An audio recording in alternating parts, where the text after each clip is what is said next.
नमस्कार दोस्तों, कैसे हैं आप? एक बार फिर से आप सभी का स्वागत है हमारे चैनल आर्यन स्टोरीज में। आज मैं फिर से आप लोगों के लिए एक रोमांच से भरपूर कहानी के साथ आया हूं। तो आइए शुरू करते हैं। गहरे जंगल के बीच स्थित धर्मशाला हवेली की कहानियां दूर दूर तक प्रसिद्ध थीं। वहां जाने वाले बहुत कम लोग वापस लौटते थे और जो लौटते वे या तो पागल हो जाते या फिर कुछ दिनों के भीतर उनकी रहस्यमयी मौत हो जाती। कहा जाता था कि हवेली में सिर्फ एक आत्मा नहीं बल्कि कई भयावह ताकतें मौजूद थीं। कुछ मानवता के परे, कुछ ऐसी जिनका अस्तित्व कल्पना से परे था। सन 1985 में 4 दोस्त राहुल, समीर, नेहा और अजय ने इस हवेली के रहस्य को जानने का निश्चय किया। वे आधुनिक सोच के युवा थे और भूत प्रेत जैसी बातों को कोरी गप्प समझते थे, लेकिन उन्हें नहीं पता था कि यह यात्रा उनकी जिंदगी को हमेशा के लिए बदल देगी। चारों दोस्त अपनी गाड़ी से गांव पहुंचे।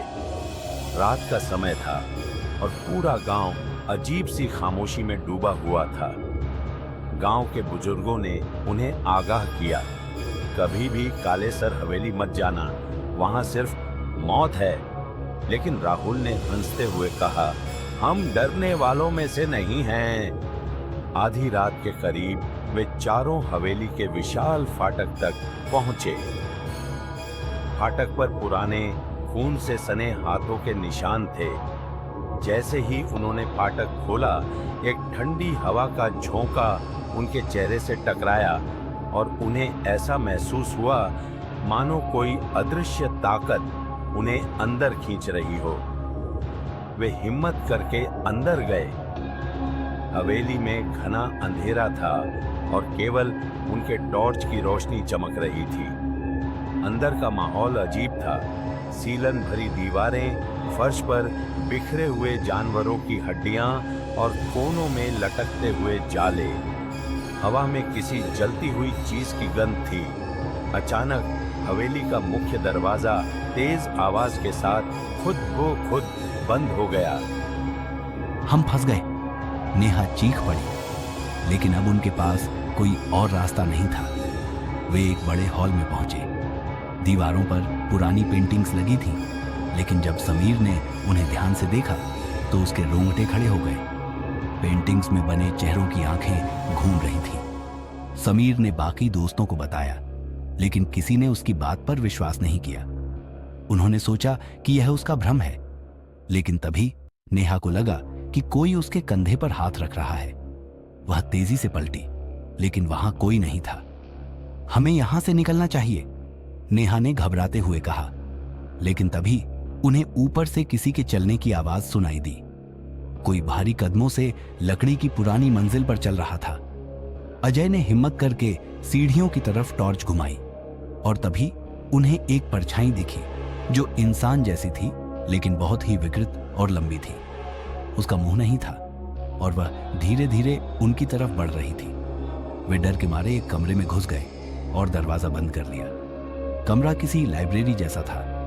हर तरफ पुरानी किताबें रखी हुई थीं। राहुल ने एक अजीब सी धूल भरी किताब उठाई, जिसका नाम था निषिद्ध ग्रंथ। जैसे ही उसने किताब खोली, अचानक हवेली की सारी लाइटें जलने बुझने लगी। किताब के पन्नों पर लिखी भाषा किसी भी इंसानी भाषा जैसी नहीं थी। उसमें अजीबोगरीब चिन्ह और चित्र थे, जिनमें लोगों को यातना दी जा रही थी। फिर किताब के पन्ने अपने आप पलटने लगे और एक अजीब सी ध्वनि निकलने लगी। ऐसा लग रहा था कि कोई मंत्र पढ़ा जा रहा हो। तभी कमरे के कोने से एक दरवाजा खुल गया और वहां एक गुप्त तहखाना दिखाई दिया। चारों ने टॉर्च जलाकर तहखाने में जाने का फैसला किया। सीढ़ियां बहुत लंबी और संकरी थीं और नीचे उतरते ही अजीब सी दुर्गंध आने लगी। नीचे एक विशाल कमरा था, जिसमें चारों ओर खोपड़ियां टंगी थीं। बीच में एक बड़ा पत्थर का मंच था, जिस पर किसी का कटा हुआ धड़ रखा था। अचानक राहुल को ऐसा लगा कि किसी ने उसे पीछे से धक्का दिया। वह गिर पड़ा और तभी उसे मंच पर पड़ी लाश की आंखें खुलती हुई दिखी। बचाओ! राहुल चीख पड़ा। आगे की कहानी के लिए बने रहिए हमारे चैनल आर्यन स्टोरीज के साथ। ऐसी ही मजेदार और रोमांचक कहानियों के अभी सब्सक्राइब करें हमारे चैनल आर्यन स्टोरीज को। और आपको ये कहानी कैसी लगी हमें कमेंट करके जरूर बताएं और वीडियो को लाइक एंड शेयर करना ना भूलें। तो मिलते हैं अगले वीडियो में। धन्यवाद।